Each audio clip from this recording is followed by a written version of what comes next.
কেমন আছেন সবাই? নন্দিনীর স্বাদ কাহনে আমি নন্দিনী আপনাদের সবাইকে স্বাগত জানাই। আশা করি যে যেখান থেকে আমার ভিডিওটি দেখছেন সবাই সুস্থ এবং ভালো আছেন। প্রায় 4-5 দিন ঘাড়ে প্রচণ্ড ব্যথা হচ্ছে, কেন বুঝতে পারছি না। একদিন পর একদিন ফ্রোজেন শোল্ডারের ব্যথার জন্য ফিজিওথেরাপি করছি, সাথে আল্ট্রাসাউন্ডও নিচ্ছি। আর গতকাল রাতে এত ব্যথা হচ্ছিল যে রাতের কয়েকটা বাসন আর মাজতে পারিনি। আমি আর সোনা আগেই খেয়ে নিয়েছিলাম, শুধু হাজবেন্ড পরে খেয়েছিল, তাই অল্প কটাই বাসন ছিল। রাতে কখনোই আমি এঁটো বাসন রেখে দিই না।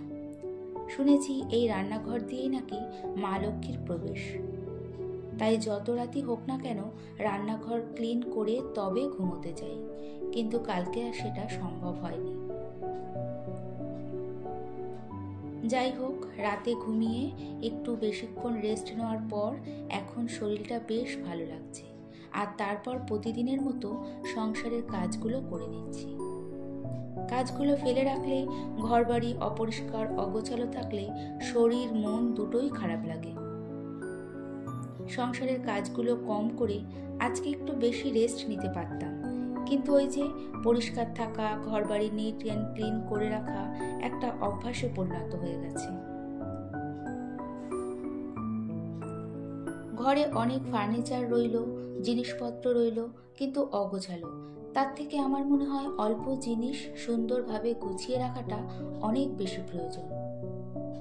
বহু বছর ধরে এরমভাবে চলতে চলতে এখন অনেক কাজ থাকলেও তা গুছিয়ে করে নিতে শিখে গেছি।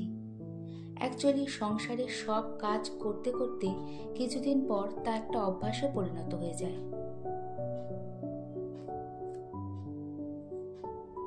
বিছানাটা ক্লিন করে ঘরে কিছু জিনিস ডাস্টিং করে নিচ্ছি। সত্যি কথা বলতে, ঘরের সব কিছু আমি প্রতিদিনই ডাস্টিং করে নিই সে কথা আমি কখনোই বলবো না, কারণ সেটা মিথ্যে কথা বলা হবে। আমি এভরি অল্টার ডে ঘুরিয়ে ফিরিয়ে ফার্নিচার এবং মোটামুটি সব কিছু ক্লিন করে নিই।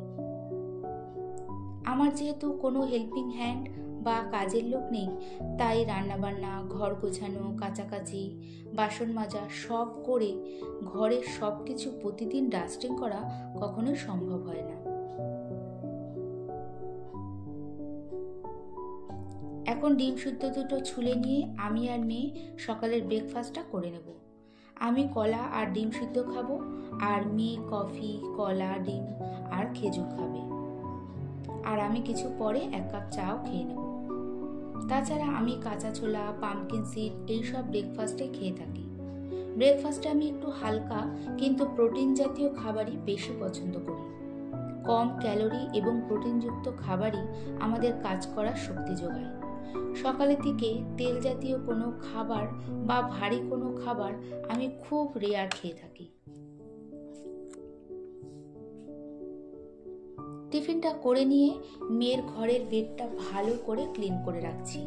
সকালের দিকে ঝটপট কাজ করার জন্য আমি একটু বুদ্ধি করে একটা করে ঘর পরিষ্কার করে নিই, তারপরে আরেকটা ঘর পরিষ্কার করি, তারপর ডাইনিং, এইভাবে স্টেপ বাই স্টেপ কাজগুলো করি বলে সুন্দর পরিপাটিভাবে কাজগুলো কমপ্লিট করতে পারি।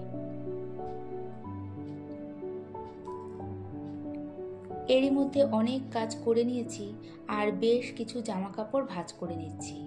আগের দিনের কিছু জামা কাপড় শুকায়নি, ব্যালকনিতে মেলা ছিল, এখন সেগুলো তুলে ভাঁজ করে জায়গা মতো গুছিয়ে রাখছি, কারণ আজকে আবার অনেকগুলো কাচবো, সেগুলো মেলতে হবে। আর এখন আকাশের যা অবস্থা, এই কড়া রোদ আর এই ঝমঝম করে বৃষ্টি, জামা কাপড় তুলতে যাওয়ার আগেই জামা কাপড় ভিজে যাবে যদি ছাদে গিয়ে মেলে থাকে।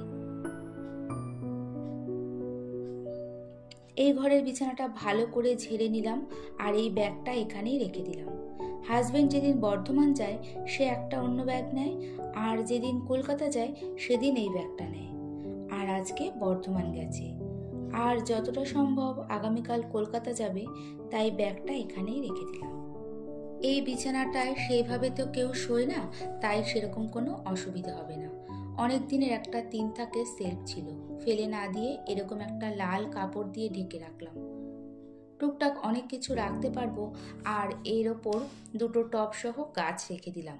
সাধারণ হলেও দেখতে কিন্তু বেশ লাগছে। নতুন কোনো জিনিস পেয়ে পুরনো জিনিসটা ফেলে দেওয়া আমি একদম পছন্দ করি না, যদি না সেটা ব্যবহার অযোগ্য হয়। যতটা সম্ভব সেটা ব্যবহার করার চেষ্টা করি। একটা সময় সেই জিনিসটার গুরুত্ব ছিল অনেক বেশি, তাই জিনিসটাকে সুন্দর করে সাজিয়ে রাখলাম। আর ঘরের প্রত্যেকটা জিনিসই আমার বলুন বা আমার হাজবেন্ডের অনেক কষ্ট করে কেনা। ঘরের সব কিছু ডাস্টিং করা হয়ে গেলে 5 মিনিট বসে তারপরে আবার কাজ শুরু করব। যা প্রচণ্ড গরম, একটানা কাজ করতে করতে খুবই কষ্ট হয় এবং হাঁপিয়ে উঠি। আর জামাই ষষ্ঠীর দিন যা শ্বাসকষ্ট হয়েছিল, তারপর না একটু ভয়ে ভয়েই থাকি, কারণ কোনোদিন তো এরকম শ্বাসকষ্ট হয়নি। তাই বুঝতে পারলাম না যে কেন এত কষ্ট হয়েছিল। আর এই গরমে মাঝে মাঝে নুন চিনির জল খেয়ে নিই। অ্যাকচুয়ালি এটা স্লাইন জল হিসেবেই কাজ করে।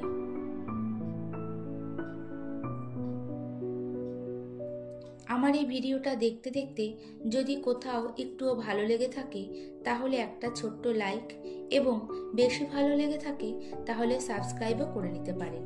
আর কাজটি যদি আপনি অলরেডি করে থাকেন তাহলে আপনাকে অনেক ধন্যবাদ।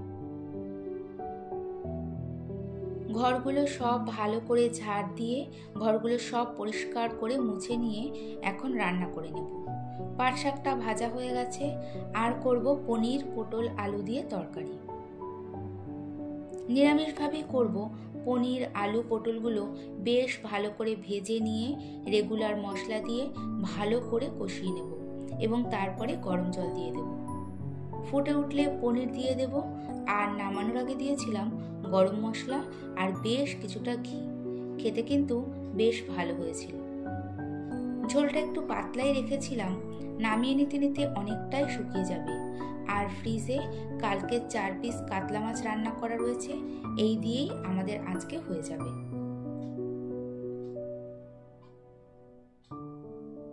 আমাদের ফ্ল্যাটের নিচেই সবজি বাজার, ফল বাজার আছে। সেখান থেকে আমি গিয়ে কিছু ফল নিয়ে এসেছি।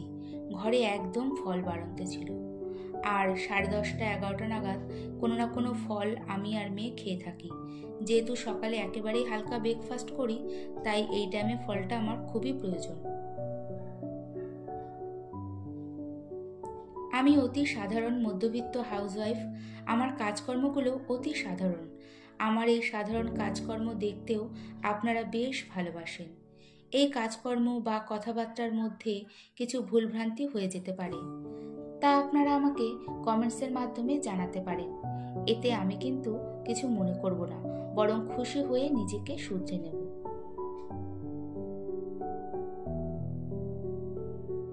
এখন পেয়ারা কেটে নিয়ে একটু ভাজা মশলা আর নুন মাখিয়ে নিয়ে পেয়ারাটা খেয়ে নেব।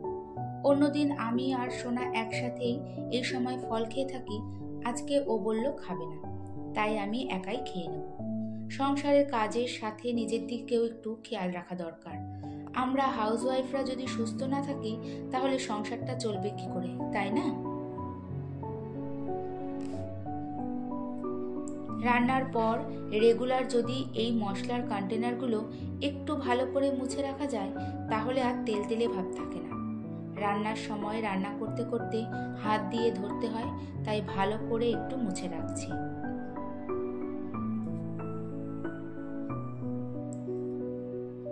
এই তো রান্নার বাসনগুলো সব মেজে ধুয়ে নিয়ে গ্যাস ওভেনটা পরিষ্কার করে নিচ্ছি। পরিষ্কার পরিচ্ছন্ন থাকাটা না কাউকে সেইভাবে শিখিয়ে করানো যায় না। ধীরে ধীরে বুঝে শুনে করতে করতে একটা অভ্যাসে পরিণত হয়ে যায়। গ্যাস ওভেনটা ভালো করে সার্ফ দিয়ে পরিষ্কার করে এই যে ভেজা ওয়াইপ দিয়ে ভালো করে গ্যাস ওভেন, কাউন্টার টপ বা পেছনের টাইলস বলুন ভালো করে পরিষ্কার করে দিচ্ছি। গ্যাস ওভেন ভালো করে ক্লিন করে একটা শুকনো কাপড় দিয়ে মুছে নিলাম। শুকনো কাপড় দিয়ে মুছে নিলে আর কোনো রকম দাগ ছোপ থাকবে না। এদিকে বাসনগুলো প্রায় জল ঝরে গেছে। সব জায়গা মতো রেখে দিলে আমার রান্নাঘরের কাজ এখনের মতো কমপ্লিট। এরপর এই তো সন্ধ্যেবেলায় চলে এসেছি। সন্ধ্যের পর হাজবেন্ডের সাথে একটু বেরিয়েছিলাম টুকটাক কিছু কেনাকাটা করতে। সারাদিন কাজের পর মাঝে মাঝে যদি এই রকম একটু বেরোনো যায় তাহলে না অনেকটাই রিল্যাক্স লাগে। রাতে আমার রান্না নেই, কিন্তু বাড়ি গিয়ে তো টুকটাক অনেক কাজ থাকে, সেগুলোও কমপ্লিট করতে হবে।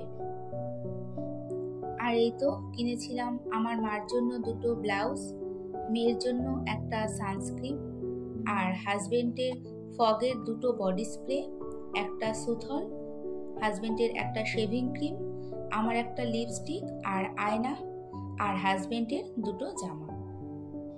এবার জিনিসগুলো সব গুছিয়ে রেখে ড্রেস চেঞ্জ করে আবার ঘরের কাজে হাত দেব।